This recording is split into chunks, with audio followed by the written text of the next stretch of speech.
Yaasa dukkanaatiin alagaan sidhaane, yaasa dhugaa dhabdee gumaan kees hin baane. Yaadaan si wajjiniin fagaanne rarraane, si yaanni kaakunoo jirtuu kees dharraane. Hin amanneem nunoo hayyuu ilma hayyuu, ni deebita seenee si eegna har'ayyuu. Gumaa kennu aarsa gurrarraan wacee, ni deebita mooree achiin hafte hacee. Hacee. Hacee abbaa milkii, hacee abbaa wabii, jirtuu kan kee yaanne kunoo dhabne gabii. Maaloo ree hacee koo goota koo qaxalee, jirtuu nuun jedhi kaarras akka kalee.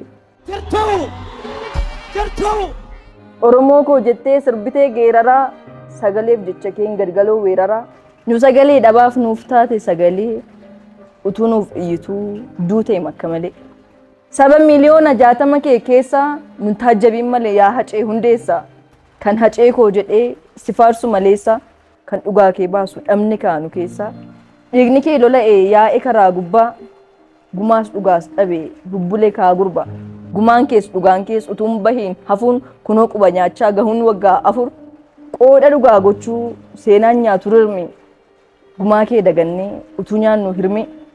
Torbee hacee jennee maqaa kee faarsina, suura mirmirsinee qumbii siif aarsina. Kan hacee koo jennee suuraaf siif dhaadannu, torbee booda garuu siyyuu hin yaadannu. Akkas taane kunoo hacee Oromoon kee, haqaqee siif baasuu dadhabne qomoon kee. Lubbuu utuun qusatiin unuuf aarsaa taate, maal nun jetta laata utuu yoo nakaate.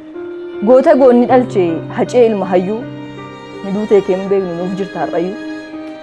Geerarsaaf sirbakkeen ergaa meeqa dhaamtee, tokko nu gooteetta waan tokkummaa waamte. Yaasa dhugaa sabaaf waamaa turte daftee, kanaaf ati hin duune ni jiraatta hafte.